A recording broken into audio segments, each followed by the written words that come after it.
Números 14.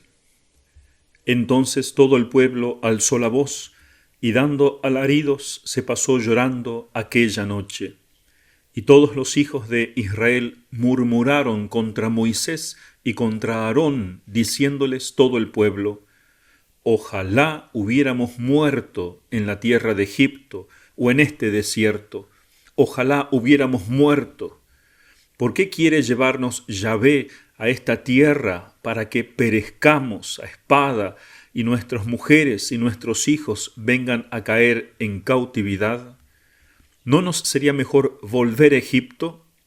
Y decíanse unos a otros: proclamemos un caudillo y volvamos a Egipto.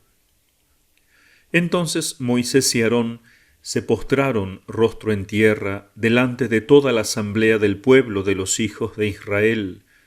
Y Josué, hijo de Nun, y Caleb, hijo de Jefoné, que eran de los que habían explorado el país, rasgaron sus vestidos, y hablando a todo el pueblo de los hijos de Israel, dijeron: La tierra que hemos recorrido para explorarla es una tierra muy buena. Si Yahvé nos es propicio, nos llevará a esa tierra, y nos dará aquel país que emana leche y miel, con tal que no os rebeléis contra Yahvé, ni temáis al pueblo de esa tierra, pues son pasto nuestro, se hallan sin amparo. Con nosotros está Yahvé, no los temáis. Cuando ya todo el pueblo hablaba de lapidarlos, se mostró la gloria de Yahvé en el tabernáculo de la reunión, a vista de todos los hijos de Israel. Y Yahvé dijo a Moisés: ¿Hasta cuándo me ha de despreciar este pueblo? ¿Y hasta cuándo no creerán en mí, a pesar de todos los prodigios que he hecho entre ellos? Los heriré con peste y les quitaré la herencia, pero de ti haré una nación más grande y más fuerte que ellos. Respondió Moisés a Yahvé: Pero oirán esto los egipcios, de cuyo poder tú sacaste con tu potencia este pueblo, y se lo dirán a los habitantes de esta tierra, pues también éstos han oído que tú, oh Yahvé, estás en medio de este pueblo, y que tú, oh Yahvé, te dejas ver cara a cara, y que tu nube se posa sobre ellos, y que tú vas a su frente, de día en la columna de nube, y de noche en la columna de fuego. Ahora bien, si tú destruyes a este pueblo como si fuera un solo hombre, los pueblos que han oído tu fama hablarán diciendo: porque Yahvé no ha podido introducir a este pueblo en el país que les había prometido con juramento, por eso los ha destruido en el desierto. Ahora pues, sea grande el poder de mi Señor, como tú mismo declaraste diciendo: Yahvé tarda en airarse y es rico en misericordia, perdona la iniquidad y el pecado, bien que no lo deja sin castigo, pues castiga la iniquidad de los padres en los hijos, hasta la tercera y cuarta generación. Perdona, te ruego, la iniquidad de este pueblo, según la grandeza de tu misericordia, y como lo has soportado desde Egipto hasta aquí. Respondió Yahvé: Yo perdono conforme a tu palabra, pero juro por mi vida y por mi gloria, que llena toda la tierra, que todos aquellos hombres que han visto mi gloria y los prodigios hechos por mí en Egipto y en el desierto, y que no obstante ello me han tentado ya 10 veces y no han escuchado mi voz, no verán la tierra que prometí con juramento a sus padres. Ninguno de los que me han despreciado la verá. Mas a mi siervo Caleb, que ha mostrado otro espíritu, siguiéndome enteramente, yo le introduciré en el país que recorrió, y su descendencia lo poseerá. Y por cuanto los amalecitas y los cananeos habitan en el valle, mudad de rumbo mañana, y partid hacia el desierto, camino del Mar Rojo. Y habló Yahvé a Moisés y a Aarón diciendo: ¿Hasta cuándo ha de murmurar contra mí este pueblo perverso? He oído las murmuraciones que los hijos de Israel profieren contra mí. Diles: por mi vida, palabra de Yahvé, que exactamente lo que hablasteis a mis oídos, eso yo haré con vosotros. En este desierto caerán vuestros cadáveres. Cuantos fuisteis inscritos en el censo, todos los de 20 años para arriba, que habéis murmurado contra mí, de ninguna manera entraréis en la tierra, la cual con juramento prometí daros por habitación, salvo Caleb, hijo de Jefoné, y Josué, hijo de Nun. Pero a vuestros pequeñuelos, de los cuales dijisteis que vendrían a ser presa de otros, a esos los introduciré, y disfrutarán la tierra que vosotros habéis desdeñado. En cuanto a vosotros, en este desierto caerán vuestros cadáveres. Vuestros hijos andarán errantes por el desierto 40 años, llevando vuestras infidelidades hasta que vuestros cadáveres sean consumidos en el desierto. A proporción del número de los días que explorasteis la tierra, o sea, 40 días, llevaréis vuestras iniquidades 40 años, contando año por día. Así conoceréis cuál es mi aversión. Yo, Yahvé, yo lo digo, así haré con este pueblo perverso que se ha levantado contra mí. En este desierto se consumirán, ahí morirán. En efecto, los hombres que Moisés había enviado a explorar la tierra y que de vuelta hicieron murmurar contra él a todo el pueblo, desacreditando la tierra, aquellos hombres que habían difamado el país murieron de mala muerte en la presencia de Yahvé. De los hombres que habían ido a explorar la tierra, quedaron con vida solamente Josué, hijo de Nun, y Caleb, hijo de Jefoné. Moisés refirió estas cosas a todos los hijos de Israel, y el pueblo quedó muy afligido. Levantáronse muy de mañana y subieron a la cima de la montaña diciendo: Henos aquí, subiremos al lugar de que habló Yahvé, porque hemos pecado. Pero Moisés les dijo: ¿Por qué queréis infringir la orden de Yahvé? Esto no puede salir bien. No subáis, pues Yahvé no está en medio de vosotros. No os dejéis derrotar por vuestros enemigos, porque los amalecitas y los cananeos están allá frente a vosotros, y caeréis a cuchillo. Por cuanto habéis vuelto las espaldas a Yahvé, él no estará con vosotros. Ellos, empero, se obstinaron en subir a la cima de la montaña, mas ni el arca de la alianza de Yahvé ni Moisés salieron del campamento. Pero bajaron los amalecitas y los cananeos que habitaban en aquella montaña, y derrotándolos, los acuchillaron hasta Horma. Palabra de Dios, te alabamos, Señor.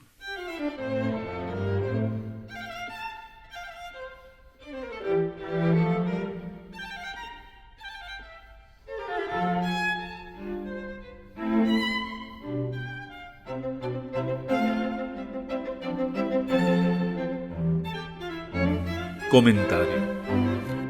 En el capítulo anterior escuchamos lo que los exploradores habían dicho al pueblo, cómo lo habían desanimado, y ahora escuchamos la reacción del pueblo, que pasaron llorando toda la noche, pero como hacen los niños pequeños, malcriados, que de rabia lloran, tienen ganas de morirse, es el modo de mostrar su rabia ante Dios.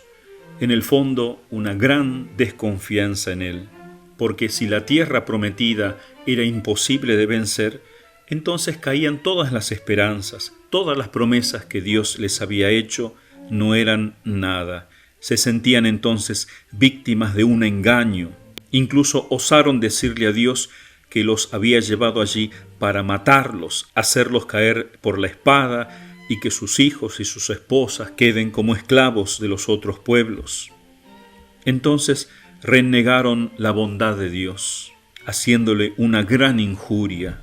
Incluso en su estupidez pensaron en elegirse otro jefe y de regresar a Egipto, donde habían sido amargamente esclavos, despreciando así a Moisés y a Aarón, y no se pusieron a pensar como Dios había vencido y no ellos, cuando destruyeron a los egipcios pasando por el mar, Ellos eran un pueblo que estaba desarmado, en fuga, desorganizado, y aún así Dios los ayudó de un modo admirable. Y ahora que ellos estaban organizados, que tenían una ley, un ejército, un guía, un programa, ¿no debieron haber confiado más todavía? De este contexto se revela, dice el padre Dolindo, que fueron los mismos que tenían que combatir los soldados los que murmuraron. Porque cuando Dios va a castigar dice que no van a entrar en la tierra prometida aquellos censados de 20 años para arriba, que eran los mismos que fueron censados para el ejército. Entonces, estos soldados fueron infieles a su misión, tenían que luchar, pero preferían una vida cómoda, de bienestar material.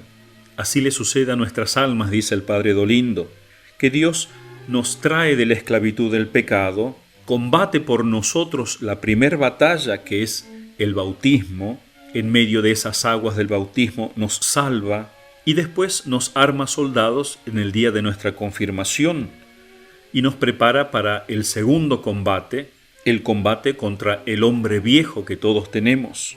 Una batalla que tenemos que librar, que es durísima, pero con la ayuda de Dios. Y así como el pueblo era protegido por la nube que descendía sobre ellos, así también nosotros tenemos la misteriosa nube de la Eucaristía. Allí está la presencia de Dios, que se vuelve nuestra fuerza, nuestro guía. No lo vemos a Dios, pero sabemos que allí está en la Eucaristía, en la Santa Comunión. Entonces podemos vencer nuestras pasiones. Pero si nos concentramos en nuestros deseos, si buscamos solamente pasarla bien, entonces las pasiones nos parecen demasiado fuertes. No puedo vencer este pecado, decimos. Miramos la vida cristiana como una infelicidad.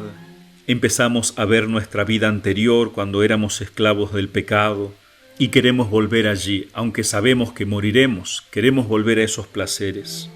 Por eso dice el padre Dolindo, nuestra vida es un peregrinaje penoso en el cual no se avanza sin una grande confianza en Dios.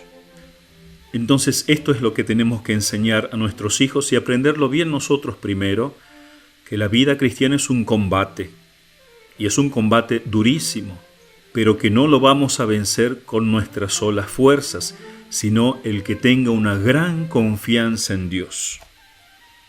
Miren cómo obra Moisés también, que no se enfrenta al pueblo, el pueblo ya estaba endurecido, acude directamente a Dios. Él y Aarón se postran rostro en tierra a pedir misericordia a Dios. Y lo hace en el momento en que el pueblo hablaba de lapidarlos, de matarlos. En esto, dice el padre Dolindo, Moisés es una figura del Redentor, que también desde lo alto de la cruz pidió el perdón para aquellos que lo crucificaban, o sea, para todos nosotros. Y así como Dios le respondió a Moisés, yo perdono conforme a tu palabra, eso es lo que sucede cuando nos vamos a confesar. Cuando el sacerdote da la absolución a la persona que se confiesa, es como que Dios dijera lo mismo que le dijo a Moisés, yo perdono conforme a tu palabra. Si ya Dios lo hizo en el Antiguo Testamento, ¿por qué no en el Nuevo? Y luego nos llama mucho la atención, nos impresiona mucho la ira de Dios.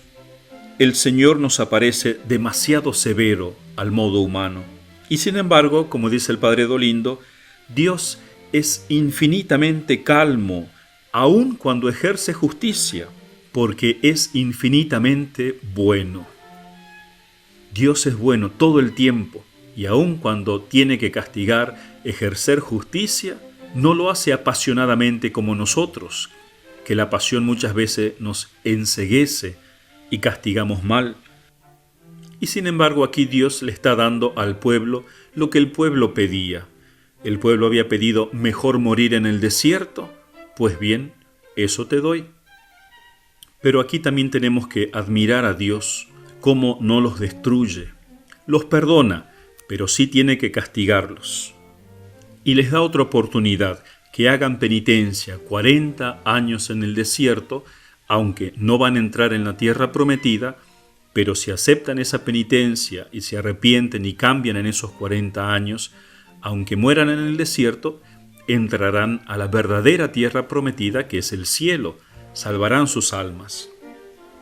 Sin embargo, el pueblo en ese momento, escuchando esa sentencia tremenda de Dios, parece que tuvieran un arrepentimiento, pero es un arrepentimiento muy imperfecto, porque todavía soberbiamente ellos dicen, entonces sí, vamos y conquistemos esta tierra. Ellos no quieren aceptar ese castigo, ahora sí supuestamente quieren hacer la voluntad de Dios. Pero como ya no es la voluntad de Dios, fracasan y muchos de ellos caen a cuchillo por el pueblo enemigo. Por eso a esa ciudad se le va a llamar Hormá, que significa anatema. Es una tierra de maldición, la tierra de la justicia de Dios. Así también nosotros muchas veces caemos en el pecado y queremos rápidamente cambiar, y como volvemos a caer humillados por las tentaciones, nos molestamos con Dios. Pero Dios nos dice, no, has cometido un gran pecado, te has buscado a ti mismo, has desconfiado de mí, ahora no es tan fácil levantarse, necesitas ir al desierto, necesitas un tiempo de penitencia, necesitas cambiar muchas cosas para luego vencer a este gran enemigo que te atormenta. Entonces tenemos que ponernos a practicar todas las virtudes mortificativas, la penitencia, más oración, el estudio de la palabra de Dios, no solamente luchar contra la tentación que nos domina, que puede ser la gula, la pereza, la lujuria, la envidia, sino que hay que luchar contra todas a la vez. Para poder vencer a una, hay que vencer también a las otras. O sea, se trata de hacer un trabajo profundo.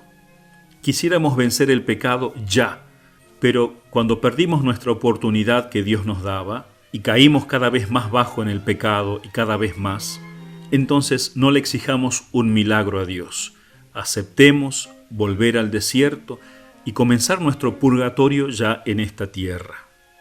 Y sobre todo trabajemos en aprender la verdadera confianza en Dios.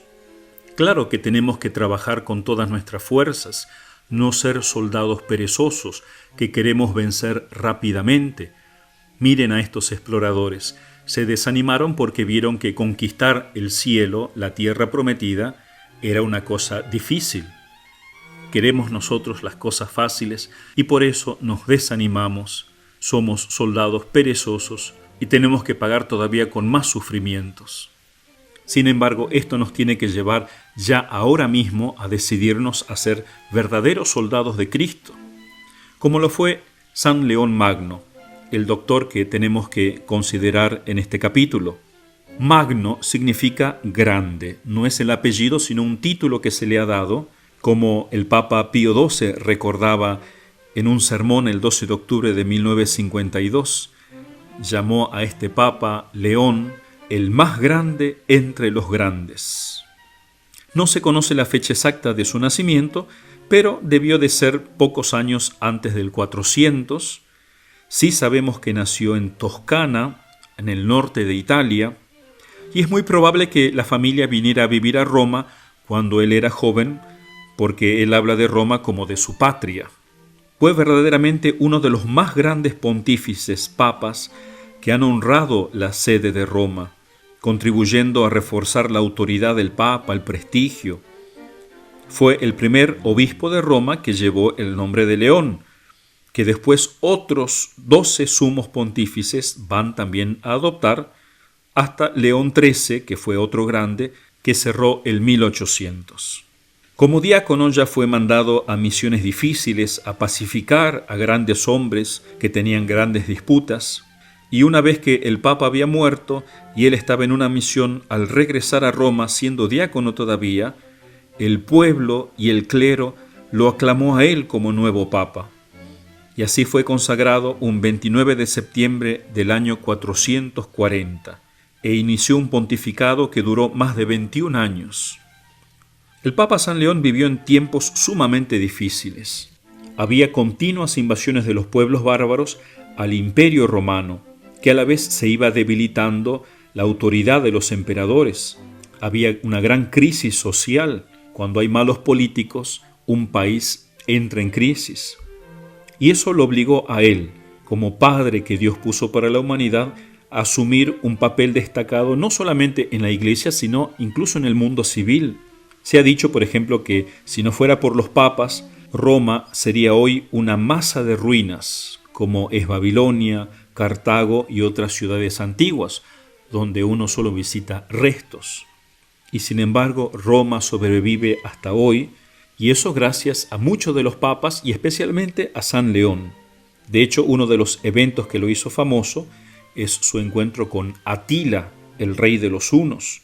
Atila era un hombre tan temido y odiado, no era romano, pertenecía a un pueblo bárbaro, era un guerrero invencible con su ejército y gracias a su gran audacia y a su genio militar, aterrorizó a Europa, en ese momento el Imperio Romano, tanto en Oriente como en Occidente, conquistando tantos pueblos sangrientamente, llevando la desolación a millones de personas, porque era tan brutal y tan insaciable su ambición, que le valieron el apelativo del azote de Dios, el castigo de Dios.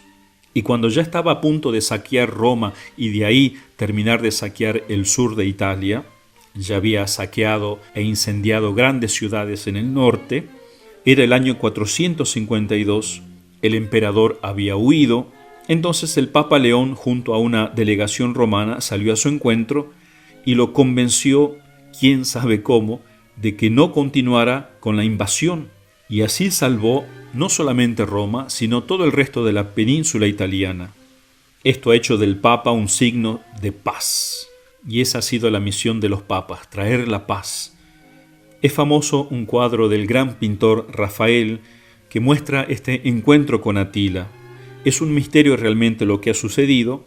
Un comentarista en internet decía ridículamente que el Papa le había ofrecido pagar un tributo, como si Atila se fuera a conformar con un tributo. Lo que este cuadro de Rafael muestra es realmente un milagro que sucedió. Muestra a Atila mirando por encima del Papa San León y ve a San Pedro y a San Pablo con sus espadas apoyando al Papa. Les recomiendo leer la novela que escribió aquel gran autor Luis de Wohl, llamada Atila, el azote de Dios. 3 años más tarde, en el año 455, va a haber otra invasión de otro rey bárbaro, Genserico, que también invadieron la ciudad de Roma. El Papa, que en este momento no contaba con ninguna delegación civil, salió él mismo, indefenso, rodeado de sus sacerdotes, al encuentro de este invasor para pedirle que se detuviera. No tuvo tanto éxito, pero al menos logró que no incendiaran Roma y que no fueran saqueadas las basílicas de San Pedro, San Pablo y San Juan de Letrán, en las que se refugió la mayoría de la población aterrorizada. Genserico por 2 semanas va a saquear todo Roma, pero no la incendió, no la destruyó y respetó las vidas gracias a este gran pontífice. Por eso este imperio todavía se va a sostener, aunque ya estaba muriendo, pero este imperio romano va a caer recién en el año 476, 15 años después de la muerte del Papa San León. El imperio también era atacado espiritualmente por los herejes, que son peor que los asesinos. Los herejes son aquellos que niegan no toda la fe católica, sino una parte, algún misterio, algún dogma que no quieren aceptar. Como lo hay muchos católicos, a los cuales tantas veces he oído que me decían: Padre, yo acepto todo de la Iglesia, pero en esto no estoy de acuerdo. Bueno, ese es un pecado de herejía, de romper la fe. Los herejes a los que se opuso en esa época eran los maniqueos en Italia, los donatistas, los arrianos. Escribió, por ejemplo, contra los herejes priscilianos que estaban en España. En Oriente también se opuso a las herejías de Nestorio, de Eutiques, de Dioscoro, etc. Y a todos él les recordaba repetidamente que no se le puede añadir ni quitar nada a la fe. Por eso San León Magno fue realmente un león, combatió enérgicamente a estos feroces enemigos herejes. Este fue en verdad un guerrero, el que Dios quiere de nosotros. De modo especial a San León se le atribuye el título de Doctor de la Unidad de la Iglesia. Esto lo dice el Papa San Juan XXIII y escribe así: todo el modo de pensar y de actuar de San León tendió siempre a proteger y fortalecer la unidad. Por eso San León era consciente del don que él había recibido, el don del papado, del primado de Pedro. Aunque claro, él se consideraba indigno, pero no por eso humillaba su oficio. Se mostró siempre como el Padre para nosotros que Cristo quería de él. De esto da testimonio un concilio muy importante que tuvo lugar en el año 451, el concilio de Calcedonia, que fue el cuarto concilio ecuménico de la Iglesia. De los 21 concilios universales ecuménicos que hemos tenido, este fue el cuarto. Se reunieron 350 obispos, la mayoría de ellos eran orientales, porque de hecho se reunieron en Calcedonia, en Oriente, sobre todo para enfrentarse a un hereje de Oriente, Eutiques. Por eso, estos 4 primeros concilios de la Iglesia resumen la fe de la Iglesia antigua y se comparan a los 4 evangelios. Al menos así lo hacía San Gregorio Magno en una famosa carta en la que dice que acoge y venera los 4 concilios como los 4 libros del Santo Evangelio, porque sobre ellos se eleva la estructura de la Santa Fe como sobre una piedra cuadrada. Por eso nosotros los católicos nos basamos no solamente en la Biblia, sino también en la tradición. Y la voz de la tradición se expresa de modo muy especial en estos concilios ecuménicos. ¿Cuál fue la particularidad del concilio de Calcedonia? Que rechazando esta herejía de Eutiques, que él negaba que Cristo fuera verdaderamente hombre, que tuviera naturaleza humana, sí era hijo de Dios, pero no con naturaleza humana, entonces este concilio va a afirmar la unidad de las 2 naturalezas de Cristo, divino y humana, en una persona divina. O sea, el misterio del Verbo encarnado. Eso es lo que los padres de la Iglesia defendieron en ese concilio de Calcedonia y que el mismo Papa San León, aunque él no estuvo presente, mandó una carta a uno de los obispos, Flaviano, por eso se le llama el tomo a Flaviano, que fue acogido por todos los obispos presentes cuando se la leyó de un modo tan elocuente, con tanta alegría, que todos dijeron: Pedro ha hablado por boca de león. O sea, San Pedro se ha manifestado su poder de infalibilidad a través de la boca de este Papa de San León. Entonces, miren cómo todos los obispos del mundo reconocían la primacía del Papa, cosa que ahora muchos obispos, especialmente en Oriente, no quieren reconocer. Por eso se separaron la Iglesia Ortodoxa y algunas otras iglesias orientales. Y todos estaban tan emocionados de escuchar esta carta porque San León expresó de un modo magnífico y de un modo tan sencillo este misterio dificilísimo de la encarnación. Por eso se le ha llamado a este tomo la guía del hombre llano a la doctrina de la encarnación. O sea, la guía del hombre sencillo, corriente, a la doctrina de la encarnación. Porque San León no fue un teólogo innovador, especulativo, como muchos de los otros santos padres, sino que su cualidad, el don que Dios le dio, era saber enmarcar, poner de un modo exacto, preciso, las ideas que la tradición había recogido hasta el momento, que los grandes santos padres, como San Agustín y otros grandes, habían profundizado. Ese era el interés de él, exponer de un modo claro y sublime y hermoso las verdades eternas para que la gente pudiera comprender, para que el rebaño pudiera entenderlas. En fin, conocemos toda la acción que desplegó San León Magno. Gracias a sus hermosísimos sermones se han conservado casi 100 en latín, en un latín espléndido y claro. Y gracias a sus cartas que se han conservado unas 150. En estos textos el Papa se muestra en toda su grandeza, se muestra a la vez como teólogo y como pastor. ¿Cómo usaba la Biblia el Papa San León Magno? No se dedicó a interpretar pasajes o libros enteros de la Biblia, pero sí citaba abundantemente la Biblia en orden a explicar o a inculcar las virtudes, o para ejemplificar una determinada verdad divina.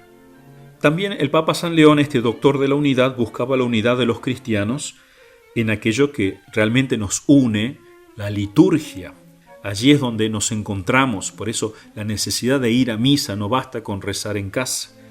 Por eso él se preocupó mucho en enseñarle a los fieles cristianos que la liturgia no es un recordar cosas del pasado, sino que realmente se hacen presente las realidades invisibles, eternas, que Cristo obró hace 2000 años, pero se hacen presente aquí y ahora cuando uno celebra la liturgia. Se puede a este respecto leer con mucho provecho el sermón 64.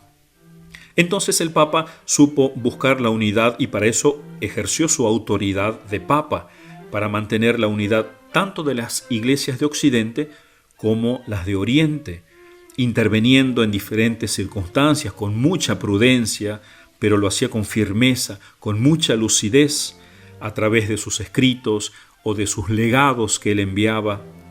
Entonces San León fue un padre en un sentido cabal, o sea, un hombre de gobierno. Para ser un padre en serio hay que saber gobernar, que exige muchas virtudes difíciles. ¿Cuáles virtudes? Escuchen lo que decía San Juan XXIII en esta encíclica que él escribe sobre San León Magno.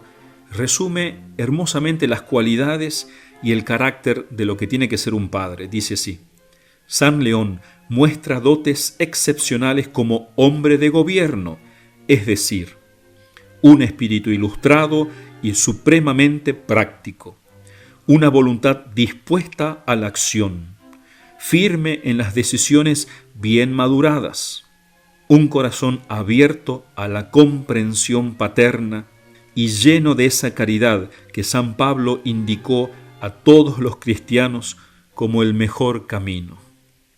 Ahí está. Esas son las virtudes que tiene que tener un verdadero padre. Entonces, ya sabemos por qué se le llamó Magno. Porque durante la mayor parte de los 21 años que San León fue papa, fue la única figura verdaderamente grande, tanto en el orden eclesial como civil. En el eclesial porque los grandes santos y obispos de Oriente habían muerto, y los emperadores, tanto de Oriente como de Occidente, no eran hombres de talla imponente. Y San León fue el único hombre que, por la claridad de su visión y por la fuerza de su administración, hizo tanto para crear el marco de lo que luego va a ser la civilización europea. Antes de terminar, leo algunas de sus palabras que le dirigía a los que él acababa de bautizar, pero que parecen dirigidas a cada uno de nosotros. Dice así: gracias al sacramento del bautismo, te has convertido en templo del Espíritu Santo. No se te ocurra ahuyentar con tus malas acciones a tan noble huésped, ni volver a someterte a la servidumbre del demonio, porque tu precio es la sangre de Cristo. Cristiano, reconoce tu dignidad, y puesto que has sido hecho partícipe de la naturaleza divina, no pienses en volver con un comportamiento indigno a las antiguas vilezas. Piensa de qué cabeza y de qué cuerpo eres miembro. No olvides que fuiste liberado del poder de las tinieblas y trasladado a la luz y al reino de Dios. Hermosas palabras. No volvamos a la esclavitud de Egipto. Reconozcamos nuestra grandeza, nuestra dignidad. Somos soldados del Rey de Reyes. Pidamos a este San León por todos los papas, por todos los que son pastores de almas, los obispos, los sacerdotes, para que ejerzan su oficio como lo hizo él. Cuando él se vio tan alto en la cátedra de San Pedro, dijo llorando este sermón al pueblo: Señor, yo oí vuestra voz y temí, consideré vuestras obras y me espanté, porque ¿qué cosa hay tan insólita y nueva y tanto para temer como el trabajo al flaco, la alteza al bajo y la dignidad al que no la merece? Por eso fue un gran soldado San León Magno, porque a pesar de que era llamado a una misión tan difícil, tan alta para nosotros que somos flacos en el sentido de débiles, bajos por nuestros pecados, hemos caído tan bajo, y sin embargo Dios nos llama a vencer en esta batalla. Así que no nos desanimemos, reconozcamos nuestra dignidad y luchemos por ella. Somos hijos de Dios, herederos de la tierra prometida.